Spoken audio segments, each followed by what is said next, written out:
क्या इंग्लैंड की बनाई बेसबॉल का सफर यहीं तक का था? क्या बेसबॉल क्रिकेट खत्म होने वाली है या बेसबॉल को पोस्टपोन कर दिया जाएगा? जी हाँ, बातें शुरू हो गई और ये बातें क्यों हो रही है, इसके पीछे क्या कहानी है, इसके ऊपर बात करते हैं।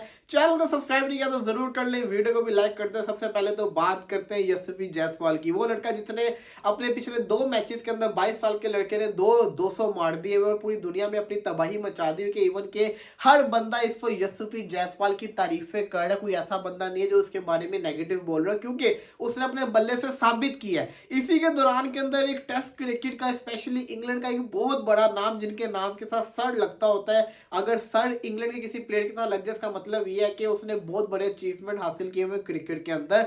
291 टेस्ट की इनिंग्स के अंदर 14 3300 57 50 मारने वाले उस शख्स का मैं नाम ले रहा हूं, जिनका नाम है सर एलिस्टर कुक। उन्होंने इतनी बड़ी स्टेटमेंट दे दी यशस्वी जायसवाल के बारे में। उन्होंने क्या कहा है वो मैं आपको बता दूं। उन्होंने कहा कि देखिए, यशस्वी जायसवाल ने वो कर दिया जो मैं अपने पूरे करियर के अंदर नहीं कर सका। उसने मेरे पूरे करियर के जितने भी छक्के थे ना, वो जितने भी मैंने पूरे करियर के छक्के मारे, उसको उसने एक इनिंग्स के अंदर तोड़ दिया। मतलब ये कहने का उनका मकसद ये था कि उन्होंने अपने टेस्ट करियर के अंदर सिर्फ और सिर्फ 11 छक्के मारे हुए हैं और उस रिकॉर्ड को यशस्वी जायसवाल ने एक इनिंग्स के अंदर तोड़ दिया। अब आप सारे के सारे कंफ्यूज हो जाओगे कि सर एलिस्टर कुक इतना बड़ा टेस्ट का प्लेयर जिसने 291 टेस्ट की इनिंग्स खेली हो, 3300 57 50 स्कोर किए और सिर्फ 11 छक्के, तो ये सच है। जी हाँ, सर एलिस्टर कुक ने सिर्फ और सिर्फ 11 सिक्सेस स्कोर किए हुए हैं। लेकिन दूसरी तरफ उन्होंने अगर फोर्स की बात करें तो 1442 चौके उन्होंने टेस्ट के अंदर मारे हुए हैं। और ये जो प्लेयर था ना, ये टेस्ट का एक बहुत बड़ा प्लेयर था। जब तक ये खेलता था, इंग्लैंड की जो ओपनिंग होती थी बड़ी ज्यादा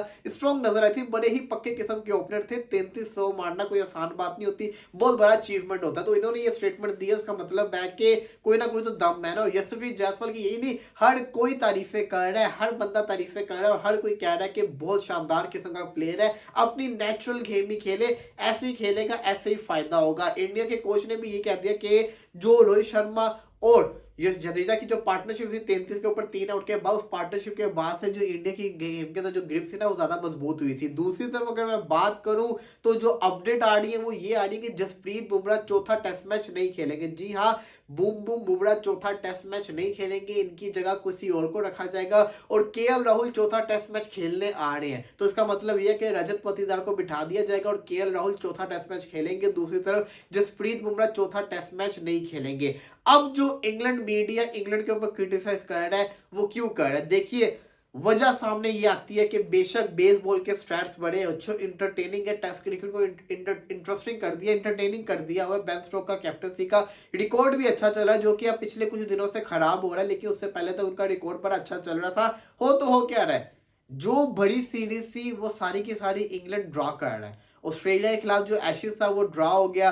दूसरी तरफ जो न्यूजीलैंड के साथ सीरीज थी वो हारे नहीं, ये लोग ना जीत पाए। इसी के साथ साथ जो इंडिया वाली सीरीज है, ये भी जो सीरीज है ना, ये जो इंग्लैंड है, ये अभी तक हारा तो नहीं है, लेकिन जीतने के लिए इनको अगले 2 टेस्ट मैचेस जीतने पड़ने, और ऐसा होता हुआ बड़ा ज्यादा मुश्किल नजर आ रहा है। तो कहने का मकसद ये है कि इंग्लैंड वाले इस चीज को बोल रहे हैं कि बेसबॉल बड़ा कामयाब है छोटी टीमों के अगेंस्ट। जब मुकाबला आपका बड़ी टीम के साथ होता है तो आपके लिए सीरीज जीतना आसान नहीं होता, और बड़े लेवल के ऊपर आपकी परफॉर्मेंस तभी देखी जाती है कि आप सीरीज कितनी जीते हुए हो। टेस्ट क्रिकेट के अंदर मैटर करता है कि आप सीरीज कितनी जीते हुए हो, कैसी परफॉर्मेंस करके दिखाई हुई। ऑस्ट्रेलिया ने घर में घुस के इंग्लैंड को लग पता करवा दिया था कि हुआ तो हुआ क्या था इनके साथ। उन्होंने पहले 2 टेस्ट मैचेस जीते, उसके बाद इंग्लैंड ने बड़ी शानदार किस्म की वापसी की। लेकिन सवाल ये आता है, क्या इंग्लैंड इसी तरह की वापसी इन इंडिया कर सकता है? तो जवाब यह है कि अब तो बड़ा मुश्किल नजर आ रहा है, क्योंकि पहला टेस्ट मैच जीतने के बाद तो बड़ी बड़ी हम सारे बातें कर रहे थे, लेकिन उसके बाद से जिस किस्म की इंग्लैंड इंडिया ने गेम खेली इंग्लैंड के साथ, इंग्लैंड को तो लग पता गया है। और 434 रन की जो हार का सामना करना पड़ा है, ग्रेटेस्ट टेस्ट विक्ट्री है इंडिया की। इस हार का तो मैं समझता हूं कि कोसों दूर तक कोई मुकाबला ही नहीं है। तो इंग्लैंड वालों को तो सोचना पड़ना, अपनी क्रिकेट को सोचना पड़ना है। इंग्लैंड इंग्लैंड डटा रहेगा कि हमने बेसबॉल ही खेलनी है, बेसबॉल ही खेलनी है। ऐसा हुआ था जब ऑस्ट्रेलिया से पहले 2 टेस्ट मैचेस हारे, तब सबने बातें की कि बेसबॉल को फारिग कराओ, अपनी नेचुरल गेम खेलो। लेकिन उसके बाद जब इन्होंने वापसी की तो उन्होंने शानदार किस्म की वापसी की। लेकिन सवाल अब दोबारा से शुरू हो गया कि बेसबॉल को खत्म करो, नेचुरल गेम खेलो। तो क्या क्या फैसला करेगा इंग्लैंड? क्या अपनी नेचुरल गेम खेलेगा या बेसबॉल को कंटिन्यू करेगा? तो मेरा मानना यह है कि बेन स्टोक्स को चाहिए कि स्पेसिफिक प्लेयर्स को रोल दे, जिस तरह से इंडिया ने दिया हुआ है। जायसवाल, ऋषभ पंत हो गए, जब कभी वो आएंगे, सरफराज खान हो गए। जायसवाल, सरफराज खान खेलते हैं तेज, रोहित शर्मा खेलते हैं नॉर्मल। बाकी जो शुभमन गिल है, और अगर मैं बात करूं रजत पाटीदार हो जाए या केएल राहुल हो जाए, जडेजा हो जाए, ये सारे खेलते हैं स्लो। तो समझियो आप, एक बंदा तेज खेले, एक बंदा स्लो खेले, एक बंदा तेज खेले, एक बंदा स्लो खेले, चौथे पांचवे के अंदर से चौथी वाला स्लो खेले तो पांचवे वाला तेज खेले। इस पोजीशन से अपनी टीम को यूटिलाइज करे और रन करवाए। जब तक जो रूट और जोनी बेस्टो का बल्ला नहीं चलेगा तब तक इंग्लैंड टेस्ट मैच नहीं जीत सकता। असल वजह इंग्लैंड के हारने की उनकी बैटिंग है। बॉलिंग तो उनकी कर रही है, जो करना था उन्होंने यहाँ यही कर सकते हैं वो।